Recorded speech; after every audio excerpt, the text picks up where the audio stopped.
Today, we're building a real 2013 monster. Inside these boxes is a PC made entirely of top-tier AMD parts that cost a wild $5,000 back in the day. Let's start with the foundation, the CPU, the most powerful one, or rather factory overclocked, and of course, the most energy efficient, the AMD FX-9590, which launched in 2013 at $920. It's like AMD wanted you to cool a 250-watt CPU with a 50-watt stock cooler, and you were supposed to enjoy it. Obviously, this isn't the original box. Naturally, I went hunting for a high-end motherboard to keep power delivery sane and leave room for overclocking. But unfortunately, without a box, I managed to find this one. Gigabyte GA990 FX-9590, manufactured in 2011-2012 with an original price of $250. AM3 Plus is almost the same socket as AM4, which basically means the Ryzens are rebranded AMD FX. You're welcome!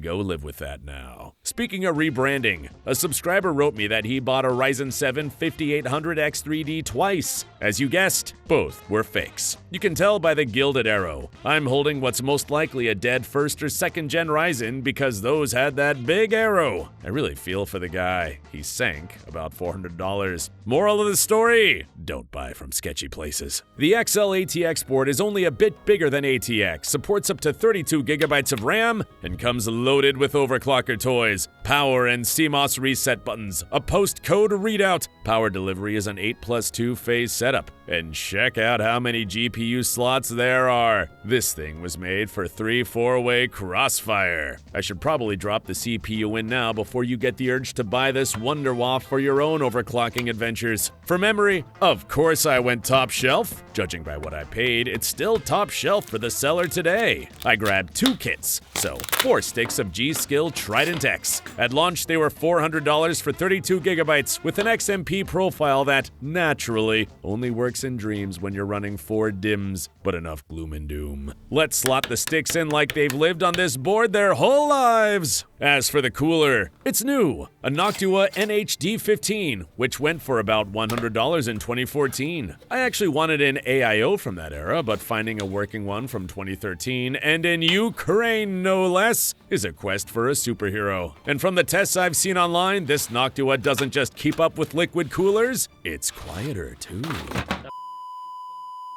That's me, by the way, expressing deep concern over a totally accidental fan slip out of my hands. The look, honestly, is an acquired taste, but the hardware quality is excellent. This is the trickiest box I've ever seen. And the other box is everything you need for installation, even thermal paste, a screwdriver, and a metal badge. Even there, they're outdoing everyone. Figuring out how to mount it isn't that hard. Thankfully, there are 3 manuals. Even if you're not the sharpest tool in the shed, by the 3rd try, you'll realize you need to use the included, not super comfy screwdriver to remove the stock brackets in step 1 and keep the rear backplate so you can screw in these 4 donuts, or standoffs, and then attach these mounting bars. Turns out this mounting system is ancient. The new deep cool coolers use the same idea, and plenty of others do too. Obviously, a CPU covered in greasy fingerprints should be degreased. Boom! Minus half a degree on the temp graph. Oh no! Looks like I couldn't help myself and touched the cooler's base, and didn't even catch it on camera. Hopefully I didn't trigger any perfectionists out there. Personally, I like spreading the thermal paste after applying it. I feel like it evens out better. To be honest, I spent 30 minutes solving the puzzle of how to clip the fans onto this cooler. And I'm not even talking airflow direction. I mean the basic, how do these clips latch on the fins part. Maybe I was just tired, but I can say for sure it doesn't look very presentable. Whatever, what matters is the cooler's on. Before we crack open this box, let me show you how to save a bit of money on all things online subscriptions. First, I'm grabbing a solid VPN. I use ExpressVPN. I want to watch a classic on Netflix. Full Metal Jacket. But here in the US, it doesn't show up in my catalog. So I switched my online location to the UK, tap connect, refresh, and boom! Now it's right there. I'm still paying for the same service, I'm just getting the library that matches the region I chose. This also helps with regional pricing. Stores sometimes list different prices depending on the country, whether it's subscriptions or even some game stores. With ExpressVPN, I can quickly compare what I'd pay in different regions before I decide. And if you choose to go online mostly with your phone, like so many of us do nowadays, that means you're most likely connecting to free public Wi-Fi or the office network. If that's you, remember, the person who controls that Wi-Fi and even the ISP can see a lot about what you're doing online. Thankfully, ExpressVPN encrypts and reroutes all your traffic through one of their secure servers, so your browsing stays private from the Wi-Fi owner and the internet provider. I like that peace of mind. What I notice day to day is this speed. Connections stay fast and stable no matter which country I pick. To try it out, scan the QR code on screen, hit the link below, or go to expressvpn.com/whatpc to get 4 months free. Thanks to ExpressVPN for sponsoring this segment. For this build, I picked up a full tower case with the gloriously on-the-nose name Cooler Master Stormtrooper. Pretty fitting for the times we live in. Back in 2013, it ran $190 and weighed 13.7 kilograms, which is about 30 pounds. The design is pretty interesting, especially the top with the carry handle. The case showed up seriously grimy, so I'm going to tear it down and give it a wash, and tell you about it along the way. Trust me, there's plenty to talk about. Up front, we've got 10 bays for whatever you might need, and down at the very bottom, a little drawer for your stash. Obviously, that's where the SNU's pucks go. The top cover, which for some reason reminds me of the movie Aliens, is plastic. Cable management will have to be redone. There's a 200mm exhaust fan on top. A couple of slot covers are missing, but I'm putting in more than one GPU anyway. And this thing? I have no idea why they even mounted it here. These oddly placed fans are meant to cool a bunch of hard drives, which we don't have and won't be using. A useful contraption like an optical drive was almost certainly added by the previous owner because I haven't seen such cutting-edge solutions in any photos online. Even in 2013, hardly anyone needed those anymore. Turns out these drive cages can be removed completely, which makes the case lighter and lets you install a video card an absurd 50 centimeters long. In other words, the chassis was clearly built 50 years ahead for components of any size. There are 3 dust filters. Very glad the previous owner didn't lose them because when I eventually sell this, I'm guaranteed to misplace something. The front panel doubles as a fan controller. Pretty neat, and I'll show you what it can do later. This is the so-called X-Dock, so you can pop 2.5-inch drives in and out without opening the PC. Super convenient for videographers shooting to SSDs, by the way. While I was taking apart the fan controller, I snapped about half the mounts. But as they say, if you don't take it apart, you won't break it. And breaking isn't exactly building. Plus, I kind of enjoy breaking things. Here's how many screws I managed to pull out of the case. Honestly, I lost touch with reality while disassembling it. There are parts everywhere! But time to go for a swim. Thankfully, this is the easiest part of a PC build. This shame badge is definitely coming off. I've never understood why people plaster random junk on their PCs and refrigerators. It just ruins the look. Maybe useful for covering scratches, and that's about it. Anyway, no doom and gloom. We've all had enough of that lately.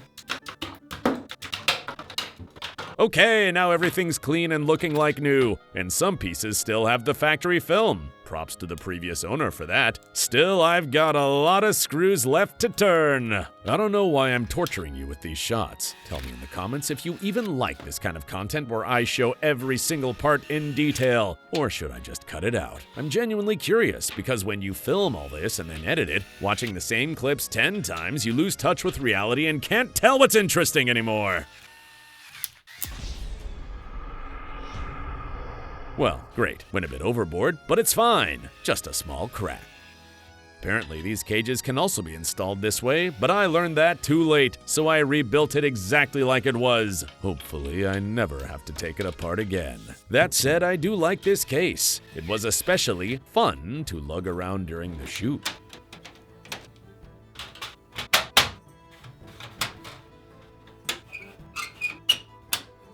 Finally, time to mount the motherboard. I don't understand where a true EATX board is supposed to fit here when even this board blocks the cable cutouts, though I didn't measure. Maybe it all does fit just fine. I bought 2 drives, one SSD and one HDD. The Samsung 480 Pro, 512GB, $600 in 2013. Yeah, I was shocked too, but that was cutting edge back then. The 4TB HDD is a Seagate, $190 in 2013. Not much to say, far from the fastest, but the capacity is solid, especially for a home PC. Here's hoping it won't drone too loudly. I'll try plugging the SSD into the X-Dock for quick swaps. I hope it'll work. Power supply, Super Flower LEEDX Platinum 1000 watts, $250 in 2013. As the name suggests, it's 80 plus platinum. The PCU itself is excellent. Fun manual.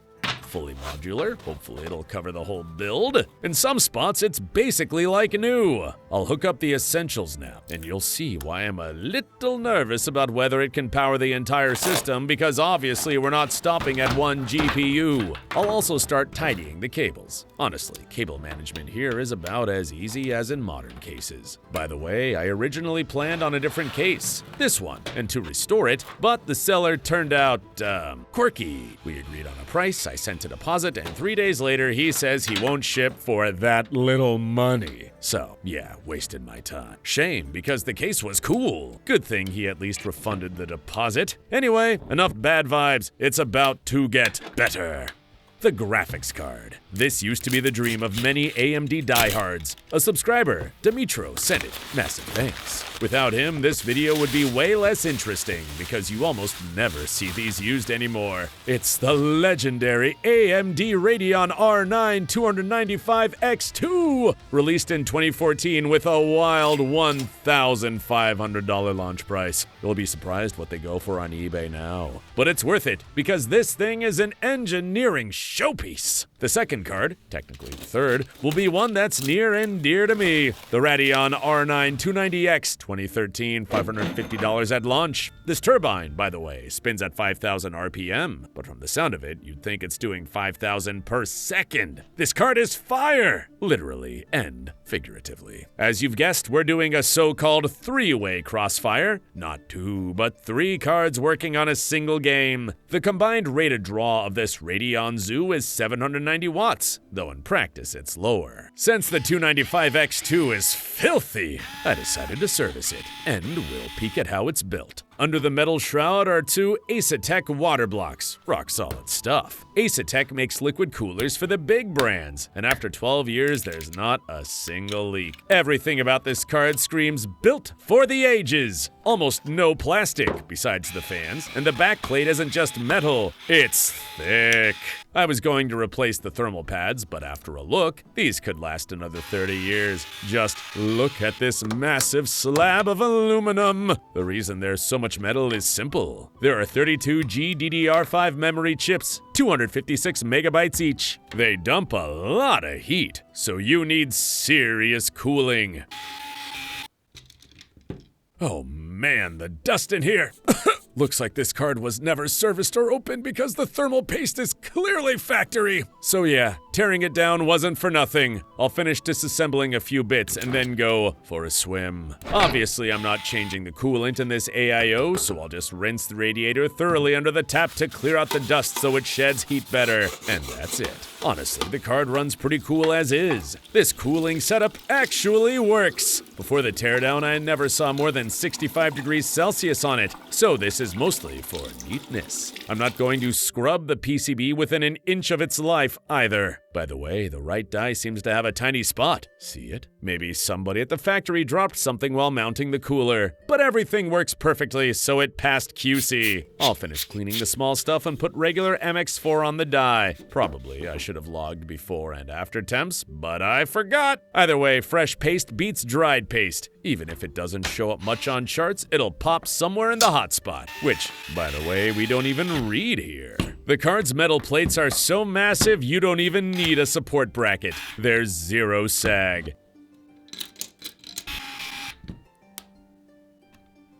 The Radeon logo has peeled off, so I'll stick it back on so it doesn't dangle. Now, it's actually nice to hold in the hand. I also noticed the other Radeon is put together a bit crooked. See how uneven the screws are tightened on the die? And the screws holding the heatsink to the PCB are clearly not stock, custom I'd say. As you can see, this card has all 16 memory chips populated on one side. But that's not why we took it apart. I want to run an experiment! This card likes to creep toward 100 degrees Celsius, so I'm going to try liquid metal. Of course, I overdid it. Good thing I started on the heatsink. It's easier to scrape off the excess there, assuming it'll even come off. Fingers crossed nothing shorts from the metal liquid, because finding another one of these would be a nightmare! And these custom screws with paper washers, hilarious! They must be good for at least plus 10 FPS, right? Turns out the best spot for the radiator is on the CPU exhaust mount where a case fan would normally sit. The bracket is non-standard here, so the radiator will hang on 2 screws. I'll have to sacrifice one CPU fan. The second GPU will sit a bit lower. Both slots are times 16, but because this platform is goofy, it's only PCI Express Gen 2. You won't really feel it in performance, but it's a great reminder how dated this platform was since Gen 3 already existed back then. We even had enough slot covers.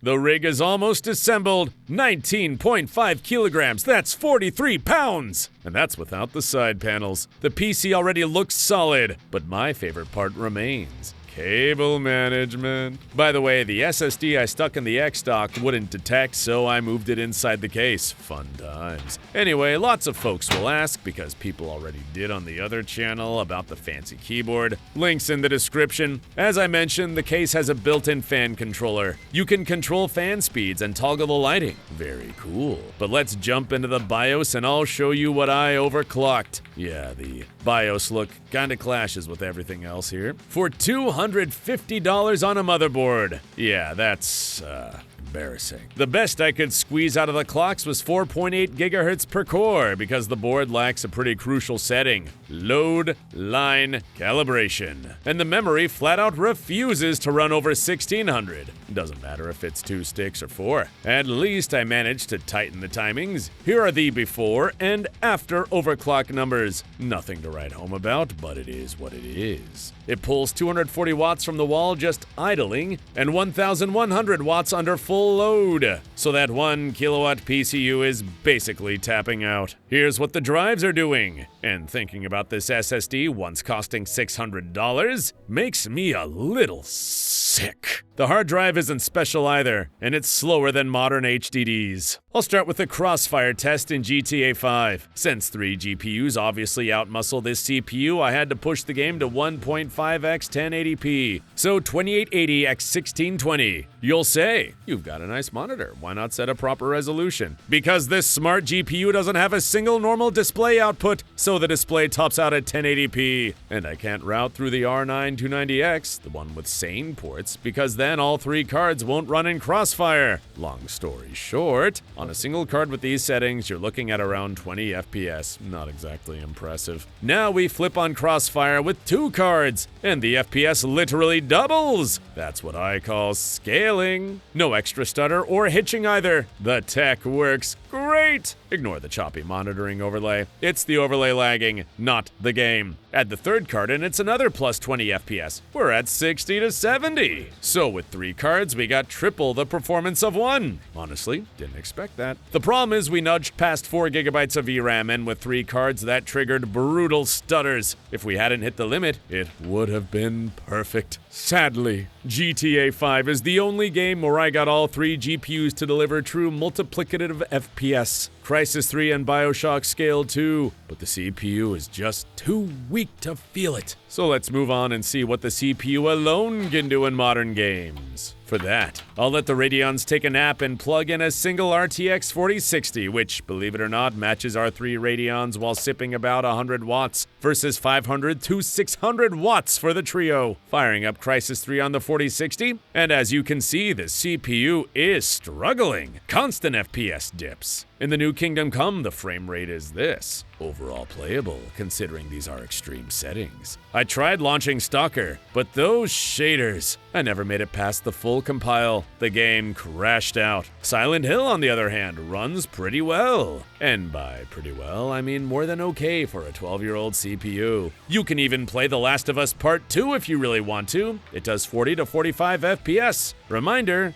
this is at max settings. Oblivion would not launch. I think that's enough. Honestly, it's hard to say flat out whether this PSU is bad or not. Obviously, by today's standards, the performance is lacking. But if we time travel to 2013, for certain games like GTA 5, I'd honestly build something like this. AMD GPUs, Intel CPU, if money were no object. What do you think about a rig like this? Drop a comment with your thoughts and what you want to see next. I just got a 3D printer. Huge thanks to the sponsors for the support, and see you next time.